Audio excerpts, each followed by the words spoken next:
Chers internautes, bonjour, bienvenue pour ce 143e site TREP sur la Syrie en compagnie d'Aïssar Midani. Aïssar, bonjour. Bonjour Raphaël, bonjour à tous les internautes. Et puis, je voulais vous dire joyeuse Pâques et joyeuse fête du Ramadan, etc. Tout ça, c'est maintenant derrière nous. Mais joyeuse reprise aussi des activités. Oui. Merci, oui, merci aussi de nous suivre et merci aussi de vous abonner à ces sites REP parce que beaucoup de personnes me disent on ne le reçoit pas. Effectivement, parce qu'on a du mal à distribuer à tout le monde.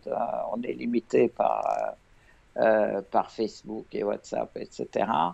Donc, moi, je vous conseille effectivement de vous y abonner et puis d'appuyer sur le pouce levé. Et Alors, puis voilà, vous le recevrez automatiquement. pour ceux qui ont un compte YouTube, effectivement, je crois que c'est le symbole, une petite cloche pour s'abonner de mémoire. Et pour ce qui est de, si vous n'avez pas de compte Facebook, vous pouvez aussi vous abonner en allant sur le site internet du Cercle des Volontaires. L'adresse c'est cercledesvolontaires.fr. Et là, vous vous abonnez à la newsletter. Et c'est à peu près les seules publications sur le site. Ce sont les sites rep avec Aïssar. Donc vous les recevrez très régulièrement à chaque fois qu'il y en a un de publié. Voilà. Sans transition, on va parler maintenant Merci. de la Palestine. Ouais. Avec la grande marche qui a eu lieu très récemment dans une ville qui s'appelle, alors tu vas me corriger si j'écorche Les le nom, jaunes. Al-Ejoun, Ouais. et une ville donc, qui a été occupée dès 1948, et une grande marche en faveur du droit au retour. Est-ce que tu peux nous en parler? Alors, je voudrais dire quand même sur un fond de répression continue de la part du pouvoir d'occupation sioniste, hein, sur un fond de répression systématique aussi contre les Palestiniens. Les Palestiniens continuent à se battre, hein, continuent à se battre pour tous les droits, pour le droit d'exister, pour le droit de cultiver leurs terres, le droit d'avoir leur maison et le droit du retour. Le droit le plus important, c'est le retour de tous ces exilés qui ont été obligés de partir par les agressions israéliennes en 1948 et qui continuent jusqu'à aujourd'hui à vouloir les arracher à leurs terres et à vouloir, sous la répression, les pousser à l'exil. Donc, en fait, ça, c'est le jour qui est annoncé en même temps par les Israéliens comme étant le jour de l'indépendance, c'est-à-dire la création de l'État fantoche d'Israël, approuvé par l'ONU, qui était complice de ce crime aussi. Le jour donc de la Nakba, en fait, le grand exode, je dirais, les Palestiniens affirment maintenant tous les ans, depuis 26 ans, leur droit au retour par une grande marche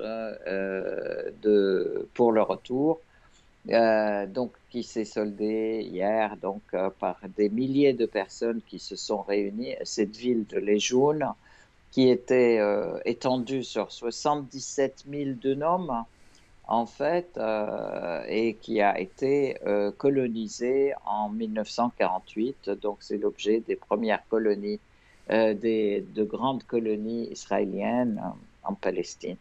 Donc, cette marche avait réuni des milliers de personnes qui ont levé le drapeau palestinien et qui ont scandé des, euh, des, euh, des slogans pour le retour et pour la continuité de la lutte, malgré la répression, et pour la libération de toute la Palestine.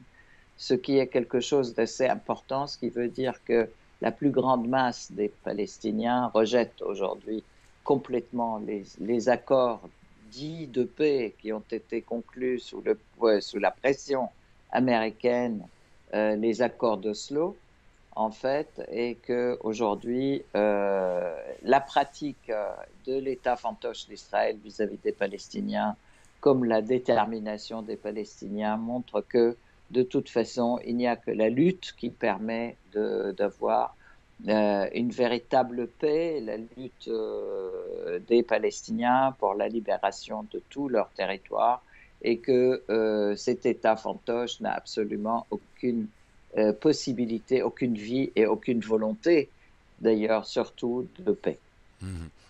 Alors c'était également la journée du soldat israélien. Il y a eu des incidents, ce qui est rarissime là-bas, parce que c'est une journée en général de concorde nationale dans un pays qui s'est construit effectivement dans une guerre permanente, hein, finalement, une guerre de conquête. Donc l'armée, le service national font partie des fondements même d'Israël.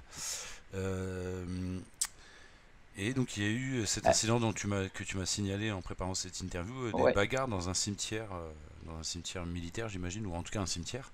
Est-ce que Oui, tu peux nous oui, en de parler? cimetière militaire. Alors justement, cette journée, c'est la journée où toutes les familles israéliennes, des colons en fait, hein, et qui vont rendre hommage à leurs morts dans cette conquête entre beaucoup de guillemets, dans cette agression et création de cet État fantoche israélien, donc de tous les soldats israélien.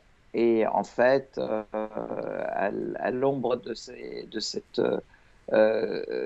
ces pratiques, je dirais, du gouvernement le plus extrémiste, c'est ce gouvernement de Netanyahou qui insiste pour une réforme de la justice, et qui n'accepte aucun droit pour les Palestiniens, etc. Mais surtout qui veut effectivement et qui a une majorité de fascistes, hein, ce gouvernement, et surtout d'extrémistes haridim, c'est-à-dire les extrémistes religieux. Et donc, à cette occasion, on voit le schisme de la société israélienne et de l'occupant israélien qui a été transféré justement dans ce cimetière où il y a eu des bagarres entre les différentes parties. Donc, la bagarre politique continue.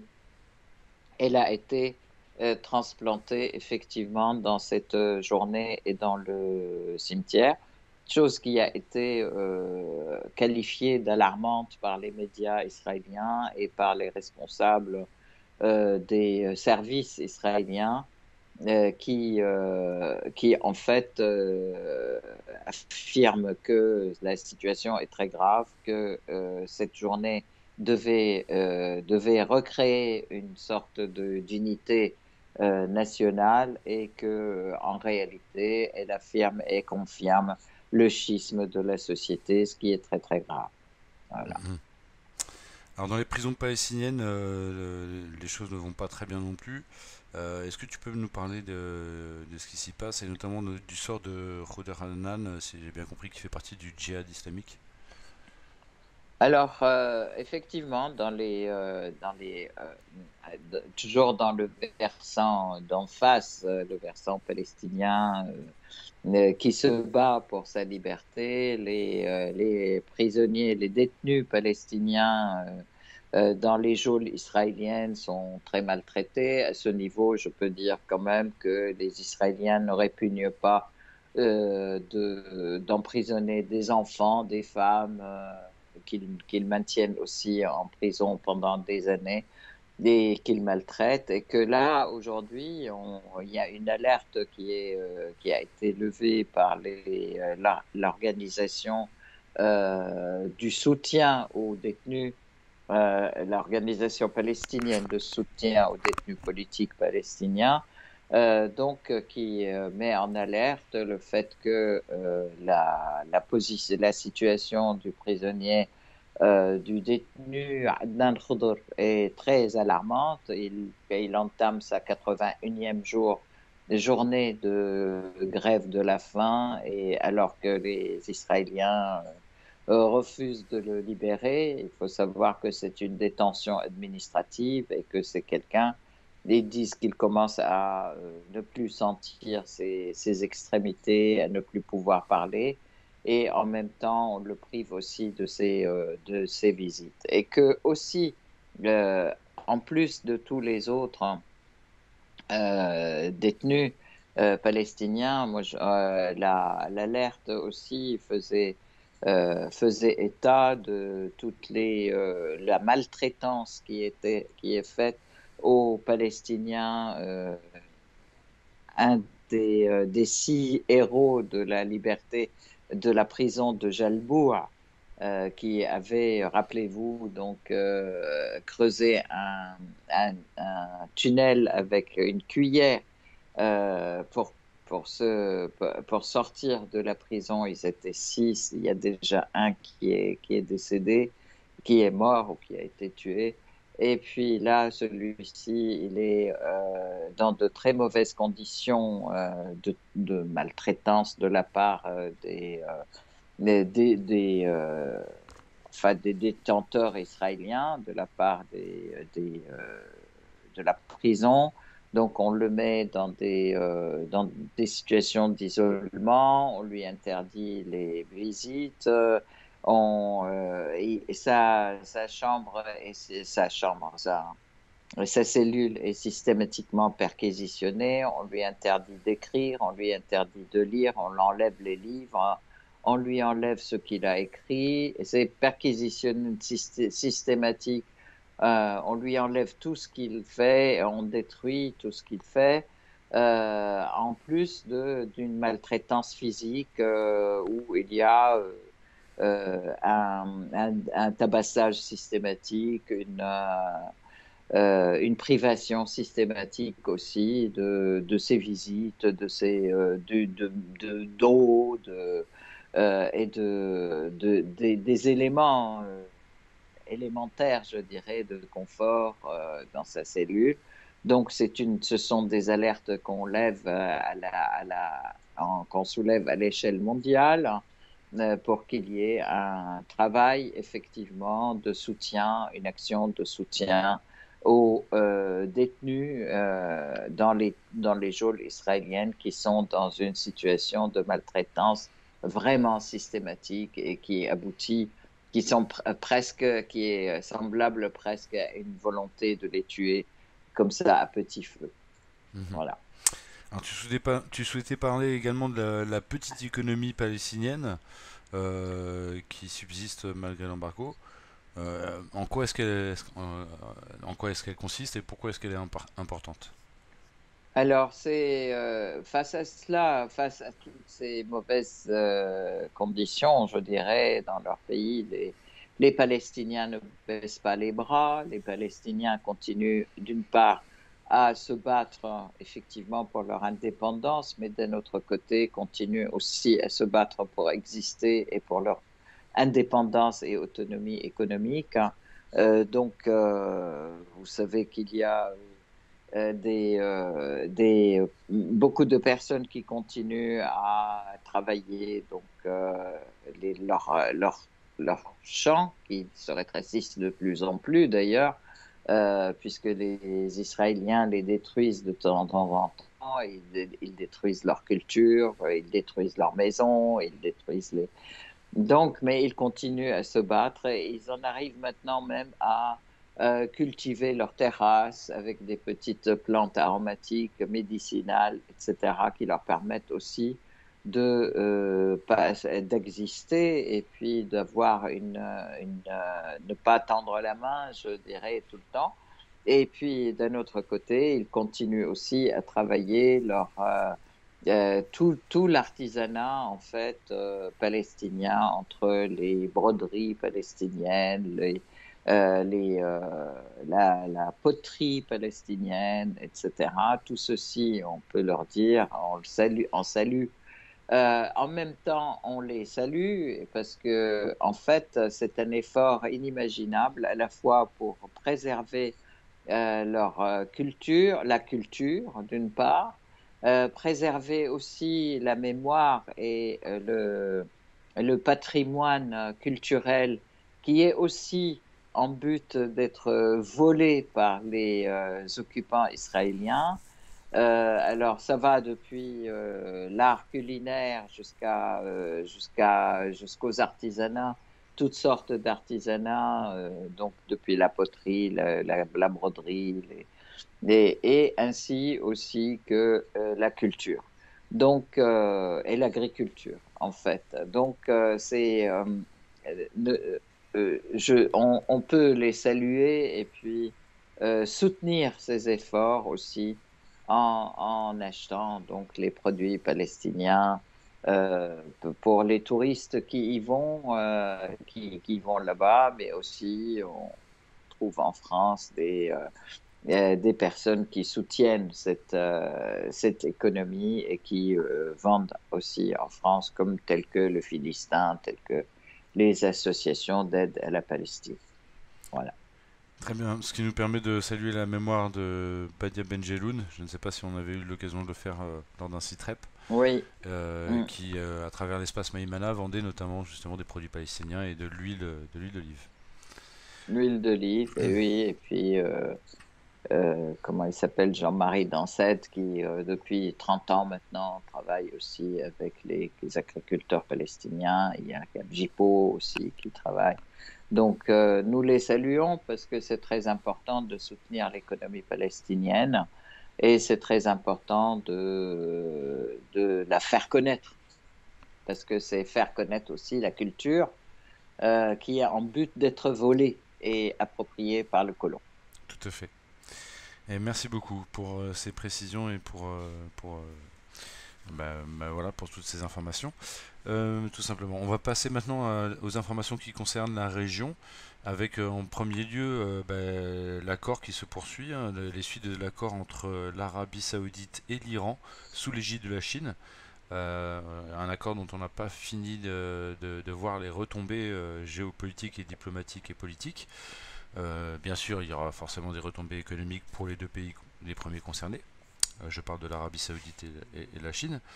Pardon, l'Arabie Saoudite et l'Iran. Bien sûr, la Chine poursuit son objectif à long terme, comme on l'a évoqué lors d'un précédent site rep, de grande route de la soie. Donc tout ce qui va vers, on va dire, une pacification, une stabilisation de la région, pour eux, c'est tout bonus. Mm. Euh, Est-ce que tu peux nous parler des développements récents de cet accord?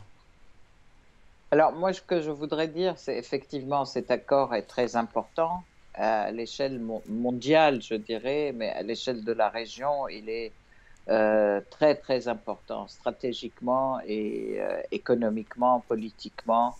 Et ses conséquences ont commencé à apparaître très vite. D'abord, ce sont deux pays, l'Arabie Saoudite et l'Iran, ce sont les deux grands pays de l'islam, en fait. L'Arabie Saoudite, l'islam sunnite, l'Iran, l'islam chiite. Moi, je ne parle pas dans ces termes-là, mais c'est vu comme ça par les autres, hein. En réalité, les Américains ont toujours cherché à créer une discorde entre les deux parties. Ils ont cherché à créer des guerres de religion, des guerres confessionnelles en attisant des contradictions, sunnisme, chiisme, etc. Or, avec cet accord, qui est vraiment lié aussi à des avantages économiques, à des coopérations économiques, ce sont deux pays qui sont les plus grands producteurs de pétrole du monde. Il faut aussi le savoir, ce sont deux pays musulmans, ils ont un impact important sur l'ensemble de l'économie de la région, sur l'ensemble des pays musulmans, je dirais, qui sont quand même très importants au niveau comment dire, au niveau du nombre dans la région, parce qu'il faut couvrir l'Indonésie, le Pakistan, la Malaisie, qui sont tous des pays à grande population, en fait, un nombre important de population. Et une grande partie de de l'Asie centrale et du sud, oui, de l'Asie centrale et puis de l'Asie du Sud aussi. Donc voilà. Ça c'est un point important, Mhm. surtout quand on se réfère aussi aux lieux saints. Donc les lieux saints, il y aura un impact forcément sur la Palestine, où les lieux saints de l'islam se trouvent aussi. Les deuxième importance, ou deuxième ou troisième importance, deuxième importance des lieux saints de l'islam, donc la mosquée Al-Aqsa et la grande église de la Nativité aussi euh, pour la, pour la chrétienté. C'est aussi important que ces pays s'allient, je dirais, et continuent des échanges économiques et politiques ensemble. On a vu les premières conséquences, ça a été tout de suite donc la reprise des relations entre les deux, des relations politiques, puisque tout de suite une délégation saoudienne a été reçue en Iran pour la réouverture d'une ambassade et qui va être faite incessamment sous peu. Une délégation, aussitôt aussi le ministre des Affaires étrangères syrien a été invité en fait en Arabie Saoudite, ça c'est et a eu des accords des contacts très comment dire très fraternels, si on peut dire, et très intéressants. Dans le contexte aussi Aussitôt, dans le contexte également du séisme qui venait d'avoir lieu en tout Turquie et en à fait. Syrie. Le séisme a eu lieu le 6 février, donc Il a effectivement accéléré déjà le séisme a accéléré effectivement cette démarche, hein, d'ouverture vers la Syrie, mais c'était une ouverture humanitaire, je dirais, alors que après cet accord, c'était une ouverture politique, et c'est important de le voir. C'est tout de suite après aussi le ministre des Affaires étrangères saoudien qui est venu en Syrie, alors que le ministre des Affaires syrien n'y était pas, il était en Tunisie, ce qui veut dire qu'il y avait une volonté de faire vite, qui était comme envoyé personnel du roi de l'Arabie Saoudite, qui a remis au président Assad une invitation personnelle pour aller en Arabie Saoudite. Il y a eu un- aussi en même temps, il y a eu cette ouverture, on l'a vu déjà, des Émirats arabes unis vers la Syrie, l'Oman aussi vis-à-vis de la Syrie, l'Algérie, mais aussi on pense qu'il va y avoir des retombées importantes pour le Liban, sur la crise libanaise aussi, et Alors sur la justement, question palestinienne. alors justement, il y a eu le ministre des Affaires étrangères iranien qui s'est rendu récemment au Liban et en Syrie. Tout à fait. Alors, bon, pour le ministre des Affaires étrangères iranien, ce n'est pas la première fois qu'il fait cette tournée, mais il y a eu déjà une tournée avant la fameuse réunion qui les a réunis, qui a réuni, enfin déjà à Moscou et puis en Turquie et en Syrie et au Liban. Donc, toutes ces réunions, tous ces voyages ont été un préambule, je dirais, à aux discussions de fond sur un éventuel retour des relations entre la Syrie et un retour des relations de voisinage, je dirais, normales entre la Syrie et la Turquie Oui, qui alors actuellement, pour qu'on puisse bien faire le lien, en fait, c'est vrai que un des principaux dossiers sur lequel l'Iran et l'Arabie Saoudite s'affrontaient depuis maintenant plus de 10 ans, c'est la c'était la Syrie. Syrie, puisque Ouais, l'Iran soutenait bien sûr le gouvernement légitime de Bachar al-Assad et l'Arabie Saoudite soutenait les rebelles, les terroristes, les djihadistes, tout à fait. Tout selon à comment on fait. les appelle. Donc, et de Mhm. fait, donc la Turquie, elle avait pris part au conflit, ce que l'Arabie Saoudite devait au moins envoyer d'un bon oeil, ou en tout cas laisser faire, et l'Iran, au contraire, diplomatiquement et autres, s'y opposait. Et là, on voit que les choses sont en train de changer. Alors, Euh, Effectivement, il y a eu tout à fait. une rencontre à Moscou récemment entre la Russie, l'Iran, la Syrie et la Turquie. Ce n'est pas la première fois qu'il y a ce genre de rencontre entre ces pays, mais c'est peut-être la première fois qu'il y a peut-être là, c'est ce que tu m'as précisé, qu'il y avait les ministres de la Défense et des services de renseignement. Donc là, il me semble que c'est la première fois que ça se passe sous cette forme-là, dans ce contexte-là. Est-ce que tu peux nous parler de ce qui s'est discuté, quels sont les enjeux et des chances de succès? Alors, c'est d'abord, la deuxième fois, il y a eu déjà une première réunion en décembre Ah oui. 2022 avec les services, mais il n'y avait pas l'Iran, en fait. Et là, c'est la première fois où effectivement l'Iran participe. Donc, on peut dire que il y avait pas mal de contacts entre les services de renseignement pour essayer de résoudre le problème des terroristes qui sont alimentés par la Turquie et puis les problèmes des réfugiés. Il faut dire que la Turquie est actuellement au bord d'élections présidentielles, les élections présidentielles qui doivent avoir lieu au mois de mai, donc là, dans quelques jours, d'une part, et que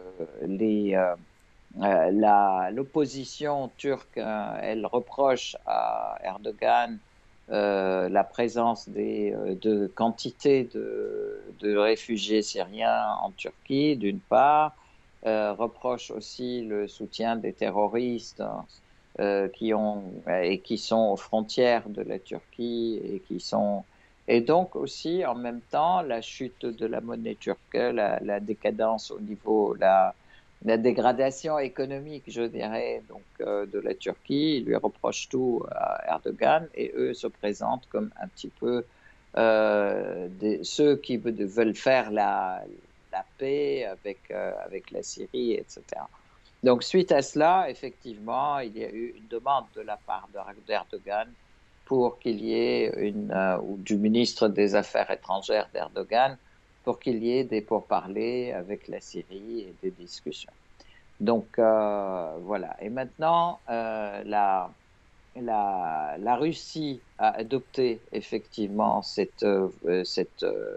dans sa pratique, je dirais, de régler la question syrienne parce qu'elle est très importante pour la Syrie. Il faut savoir quand même régler ces questions. Elles sont importantes aussi bien pour la Russie que pour les pays concernés, mais aussi importantes pour la Chine, pour la stabilité, où en fait, pour tout le monde, de toute façon, il ne peut pas y avoir de reconstruction et puis de redémarrage économique s'il n'y a pas de stabilité politique dans la région et de stabilité au niveau de la sécurité de l'ensemble des pays.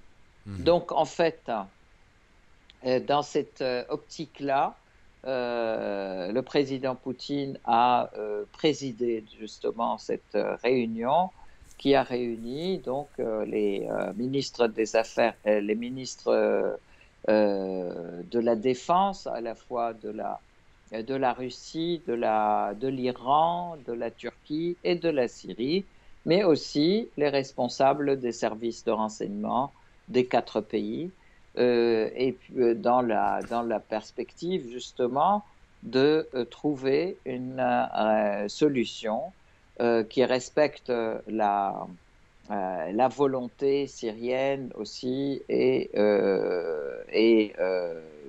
bah, et qui, je dirais, répond aux peurs de la Turquie en ce qui concerne sa peur des Kurdes. Mhm. Donc, il faut savoir quand même que, de toute façon, il y a eu aussi, entre-temps, une visite du président Assad à Poutine en Russie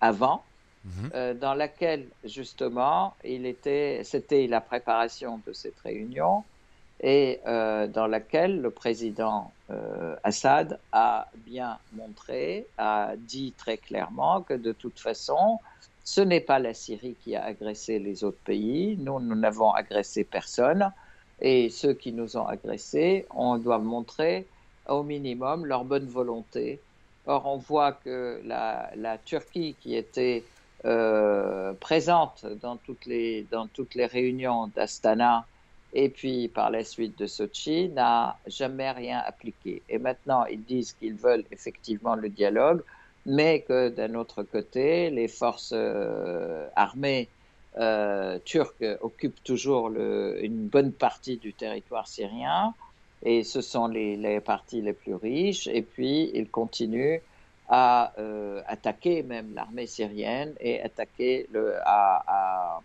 à piller les ressources de la Syrie en blé, ils continuent à couper l'eau, etc., sur les villes de Hasakeh, d'une part, et puis d'autre part, même à Idlib, ils continuent à soutenir les terroristes. Et l'autoroute Or, M4 est toujours. Et voilà, elle est toujours aussi sous leur domination. Donc, c'est l'autoroute cette réunion, voilà, cette réunion a examiné, dans cette réunion, tout le monde a examiné les modalités de mise à disposition de l'autoroute A4, hein, M4, pardon, sur donc la remise de cette autoroute sous la direction syrienne. Mhm. Cette autoroute, rappelons-le, elle unit l'est L'Est. de la Syrie à l'ouest de la Syrie. Donc, elle passe de Qamishli, Hasakeh, etc., elle va en passant par Alep, et elle va jusqu'à Latakia, donc jusqu'à la mer. Mhm. Chose qui est toujours occupée, en fait, et qui aurait dû, depuis 2019, être libérée lors des accords de Sochi et Astana, et dans lequel, effectivement, pour laquelle l'armée arabe syrienne avait lancé une opération de libération. Et à ce moment-là, Erdogan avait pratiquement supplié Poutine de le recevoir, et il l'a reçu, et ils ont conclu, en fait, ils ont voulu conclure un cessez-le-feu à ce moment-là, et qui a fait que, effectivement, l'armée syrienne a arrêté ses efforts de libération de cette partie d'Idlib et de la M4. Donc, cette condition de la remise de l'autoroute M4, M4, donc à disposition de l'armée arabe syrienne, elle date de ce moment-là. Mhm. Et c'est la raison première, la condition première, je dirais, pour que il y ait un minimum de discussion qui montre une bonne foi, quoi, de Voilà, la c'est parce part de qu'on rappelle que jusque-là, Erdogan a joué plutôt double jeu. Et ce que tu me rappelais en préparant l'interview, c'est qu'il s'est servi des fameux accords de Sochi, justement, comme d'un prétexte. Il les a détournés, ces accords, pour pouvoir. Ce qui lui était concédé, c'est-à-dire des postes d'observation à tel et tel endroit pour pouvoir observer que tout se passait bien, mais lui, il en a fait des bases militaires. des bases. Voilà, tout à fait. Et donc, merci de le rappeler. Effectivement, donc on devait y avoir des postes d'observation où il y aurait une police, hein, en fait, avec une arme individuelle. Et là, on se retrouve avec des vraies bases, avec des armes lourdes, des chars, des blindés, des lance-missiles, des missiles, etc. Et depuis ce temps, d'ailleurs, les agressions contre la population continuent, contre la population civile, dans les villages qui sont à l'ouest d'Alep, qui sont à Idlib, qui sont partout. En fait, il y a des agressions systématiques, euh, des tirs de missiles, des tirs d'obus, etc. Ça d'une part, et puis d'autre part, ben, là, ça continue aussi, la Turquie continue à les soutenir parce Mhm. qu'elle est financée, elle a payé leur salaire, etc. Alors que, effectivement, l'Arabie saoudite a cessé de payer. Donc, depuis un certain temps, on voit quand même qu'il y a, c'est assez complexe, mais là, c'était important d'examiner ensemble les modalités et un agenda de progression, je dirais, un calendrier de progression vers la libération totale, ou le départ total, effectivement, des forces turques alors qu'ils ont commencé à s'incruster dans le sens où ils ont changé les programmes des écoles, ils ont exigé que la langue turque soit apprise par tout le monde, que ce soit la langue de... la monnaie turque a été aussi imposée ce gouvernorat d'Idlib. Il y a eu une prolifération des banques turques aussi, des agences partout dans la région d'Idlib toujours, qui est sous contrôle turc. Alors, on peut difficilement penser à une bonne foi et une volonté de sortie. Mhm. Alors que on voit clairement qu'il y a une occupation réellement, Mhm. C'est sans pourquoi. parler des drapeaux turcs qui ont été exigés à être hissés d'ailleurs sur tous les bâtiments administratifs du gouvernement, C'est donc pourquoi. C'est pourquoi. du département. C'est pourquoi, comme tu le disais dans un précédent site rep, en fait, les Syriens aujourd'hui, ils attendent de la part d'Erdogan et les Turcs, ils attendent des faits et pas des paroles, quoi. Exactement, tout le monde attend des faits, pas des paroles, et puis on n'est pas prêt à excuser toutes ces destructions, Bien sûr. tous ces vols et tout ce pillage, parce qu'il faut savoir aussi que toute l'industrie syrienne a été pillée et a été déboulonnée et partie transportée en Turquie, Depuis Alep. Depuis Alep, c'est voilà, ça. depuis Alep et depuis tout le nord syrien, en Mhm. fait. Hein. C'est pas que Alep, Deir D'accord. ez-Zor, etc. Donc, voilà, on attend effectivement les expressions de bonne volonté, je dirais, ou les pratiques de bonne volonté d'Erdogan. Nous, on n'est pas pressé pour que ça se passe avant les élections turques. C'est Erdogan qui est pressé pour que ce soit avant les élections, parce que sa réélection elle est tangente, je dirais. Effectivement, l'opposition, elle a des arguments et en fait, ils sont pratiquement à 50-50, je dirais, au niveau des sondages. Bien sûr, il veut chercher à avoir toutes les billes de son côté, mais sans faire d'efforts. Alors ça marche pas. Ce n'est pas le rôle de la Syrie. La Syrie affirme, et d'ailleurs par la voix du président Assad, il a dit les élections turques, nous, ça ne nous regarde pas, c'est une affaire du peuple turc. Hein. C'est le peuple turc qui élit. Nous, nous intéressons à la libération de notre territoire, au respect de notre souveraineté et au respect des accords qui ont été conclus. Et qui d'ailleurs, il faut savoir que les accords d'Adana, ils ont été conclus en 98 hein, et qui a aussi assuré la Turquie du respect de ses territoires et du respect par rapport au PKK dont ils ont peur, mais que l'armée arabe syrienne, elle veille aussi à ce que le PKK n'agresse pas la Turquie. Voilà. Mhm. Alors, Donc, on a beaucoup parlé ces derniers temps de l'intense balai diplomatique qui a lieu depuis des semaines et des mois maintenant dans la région. On vient d'en parler encore une fois, mais ça continue. Il y a une réunion à Damas d'une délégation iranienne, d'une importante délégation iranienne. Est-ce que tu peux nous en parler?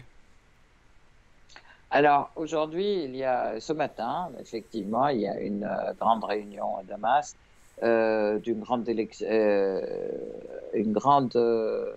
délégation, en fait, qui est dirigée par le ministre de la Construction des villes.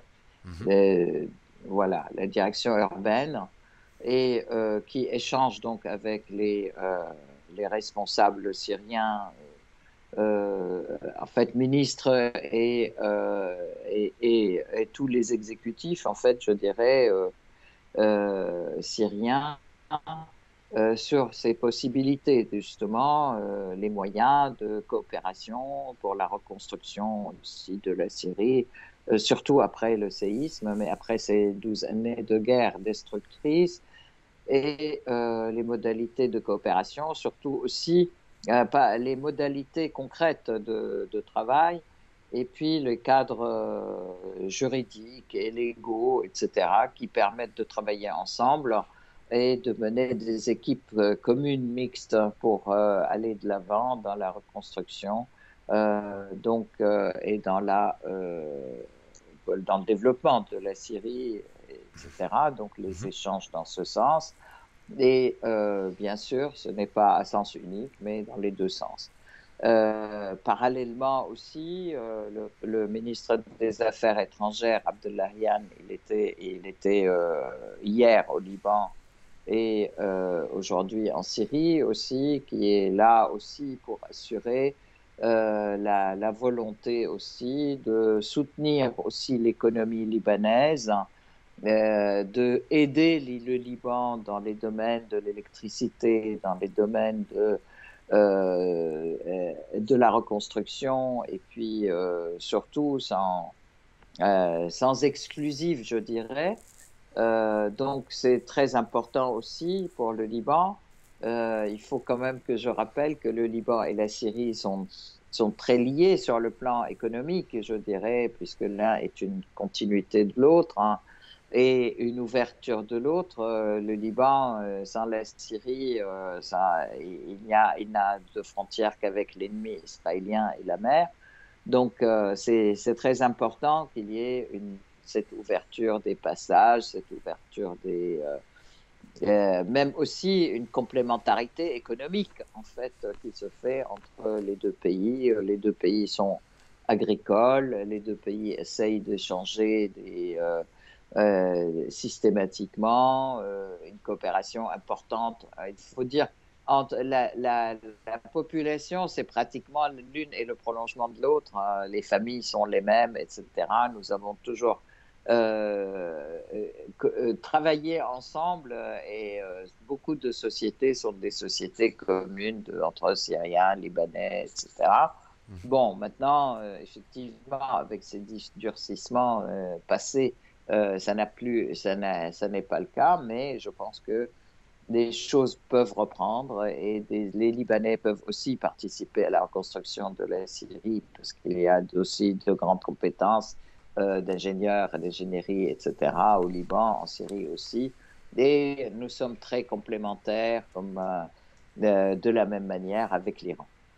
Mhm. Et d'ailleurs, tout ceci aussi avec une Arabie saoudite qui veut aussi construire la Syrie et qui veut aussi participer à sa reconstruction. Donc on peut espérer que les choses aillent plus vite et que la Syrie reprenne son rayonnement, je dirais, très rapidement. Mhm. Alors on va parler maintenant de la scène américaine, enfin états-unienne, puisque Biden vient d'annoncer qu'il était candidat à sa propre réélection. Alors que Oui. certains observateurs s'interrogent parce qu'il y a de très nombreuses vidéos où on peut deviner qu'il est assez sénile, pour rester correct, très Ouais. sénile même. Ouais. Alors qu'est- je crois qu'il a parlé de la Corée du Nord, de la mer de Chine dans son Ben, discours. il a annoncé effectivement hier que, de toute façon, il a pas seulement annoncé il a commencé sa campagne. Mhm. Et il a annoncé sa candidature, effectivement, pour les élections de 2024, hein. Et il a commencé sa campagne, d'abord en discréditant Trump, en disant que pardon, c'est un, c'est un vrai danger pour la démocratie et que ça serait la catastrophe s'il revienne au pouvoir. Ça d'une part. D'autre part, en disant que de toute façon, il ne va pas mener la guerre directement à la Chine, mais que de toute manière, si la Corée du Nord continue, il enverra quand même des sous-marins dans la mer de Chine, que de toute façon, par rapport à Taïwan, Taïwan est pour lui très important. Donc il sera, et de toute manière, il assure l'Ukraine de son soutien total jusqu'à la libération. Euh, Jusqu'à la mort du dernier Ukrainien, donc pour reprendre. voilà pour nous jusqu'au dernier Ukrainien et peut-être au dernier Européen, parce que quand même, sachons-le, que de toute façon, les États-Unis continuent aussi leur politique de sanctions, leur politique défaillante en fait de sanctions, qui a montré sa défaillance vis-à-vis de tous les pays, parce que maintenant la plupart des pays du monde sont sous sanctions américaines et qui sont des mesures unilatérales de coercition et d'interdiction économique. Donc voilà, c'est l'Europe et les alliés des Américains souffrent davantage de ces mesures de coercition que les ennemis, entre guillemets, des, à qui ils veulent faire du mal. Tout à fait. Mais en Alors, fait, le plus grand profiteur, sachons-le quand même, ce sont les Américains bien sûr. eux-mêmes. Alors, Voilà. je rigolais en utilisant l'expression jusqu'au dernier Ukrainien, ça n'a rien de drôle, hein, c'est quelque chose de dramatique.